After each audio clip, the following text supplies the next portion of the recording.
CMR shopping mall మన height Nagar లో భాగ్యలతా కమాన్ పక్కన ఫిబ్రవరి 29న ప్రముఖ సినీ తారలచే గొప్ప ప్రారంభం. మేము సవాల్ చేస్తా ఉన్నాం మీకు దమ్ముంటే మీ రాహుల్ గాంధీ గారిని ప్రధానమంత్రి అభ్యర్థిగా ప్రకటించుకొని 543 సీట్లున్న లోక్సభలో ఈ భారతదేశంలో మ్యాజిక్ ఫిగర్ 270 సీట్లు కదా, దమ్ముంటే ఆ 272 సీట్లు మ్యాజిక్ ఫిగర్ దాటేటట్టుగా కాంగ్రెస్ పార్టీ మీ రాహుల్ గాంధీ గారిని ప్రధానమంత్రి అభ్యర్థిగా ప్రకటించుకుని ఎన్నికలకు పోవాల్సిందిగా నేను సవాల్ చేస్తూ ఉన్నా. ఎట్లయితే మా కేటీఆర్ గారు మొన్న అన్నారో రేవంత్ రెడ్డిని ముఖ్యమంత్రి అభ్యర్థిగా ముందే ప్రకటిస్తే 30 సీట్లు కూడా రావని అన్నారు.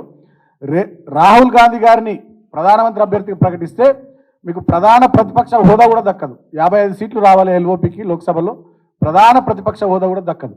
మీకు దమ్ముంటే మేము సవాల్ చేస్తూ ఉన్నాం, రాహుల్ గాంధీ గారిని ప్రధానమంత్రి అభ్యర్థిగా ప్రకటించుకొని మీరు లోక్సభ ఎన్నికల్లో కాంగ్రెస్ పార్టీ పోటీ చేయాలి. పోటీ చేసి సొంతంగా మీరు ప్రభుత్వాన్ని ఏర్పాటు చేసే సీట్లను సాధించాలి. మీకు ఆ దమ్ముందా రాహుల్ గాంధీ గారిని ప్రధానమంత్రి అభ్యర్థిగా ప్రకటించుకొని పోటీ చేసే ముఖం ఉందా మీకు అని చెప్పి నేను రేవంత్ రెడ్డిని సవాల్ చేస్తూ ఉన్నా.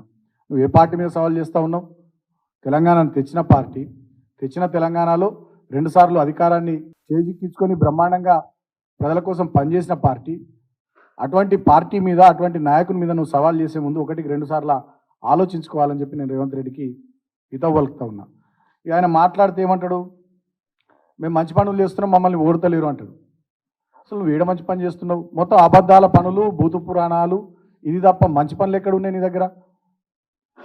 ఇవాళ కేసీఆర్ గారేమో ఈ రాష్ట్రాన్ని వికాసం వైపు నడిపిస్తే, దీన్ని ఒక రోల్ మోడల్గా దేశంలో తీర్చిదిద్దితే, మీరు దీన్ని విధ్వంసం వైపు నడిపిస్తున్నారు.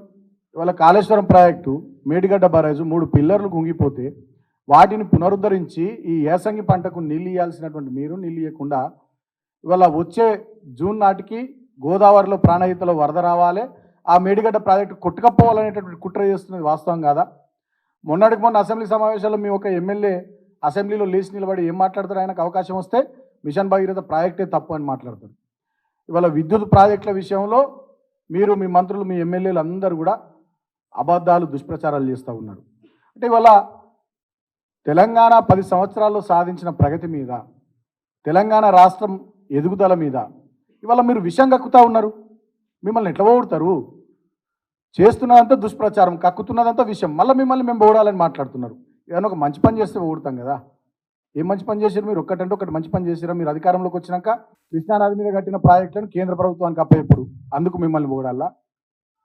17 లక్షల ఎకరాల ఆయకట్టును స్థిరీకరించి దాదాపు కొత్తగా 1,00,000 ఎకరాలకు నీళ్ళు ఇచ్చి 22 జిల్లాల్లో బ్రహ్మాండంగా అద్భుతంగా పంటలు పండించి తెలంగాణ దేశానికి అన్నం పెట్టే స్థాయికి ఎదగడానికి కారణమైనటువంటి కాళేశ్వరం ప్రాజెక్టును మీరు పక్కన పెట్టి దాంట్లో మేడిగడ్డ బ్యారేజ్ కొట్టుకపోవాలని చెప్పి కుట్రలు చేస్తున్నందుకు మిమ్మల్ని పొగడాలా? 13 రాష్ట్రాల వాళ్ళు ఇక్కడికి వచ్చి తెలంగాణలో మిషన్ భగీరథ ప్రాజెక్టును చూసి వాళ్ళ రాష్ట్రాల్లో ఇంప్లిమెంట్ చేసే ప్రయత్నాలు చేస్తే అటువంటి ప్రాజెక్టును అసెంబ్లీ వేదికగా మీరు తప్పుపడుతూ అసలు ఆ ప్రాజెక్టే తప్పు అని చెప్పి మీరు మాట్లాడుతున్నందుకు మిమ్మల్ని ఓడాలా? ఎందుకు ఓడాలా? మిమ్మల్ని మీరు ఏం చేసిరని ఓడాలి? 2000 పెన్షన్ 4,000 చేసినందుకు ఓడాలా? చేసిరా? చేస్తామన్నారు. ప్రతి మహిళకు 2,500 ఇస్తామన్నారు. 2 లక్షల ఉద్యోగాల జాబ్ క్యాలెండర్ ఇస్తామన్నారు. యువకులకు నిరుద్యోగ భృతి ఇస్తామన్నారు. మెగా డిఎస్సి అన్నారు మొదటి క్యాబినెట్లోనే.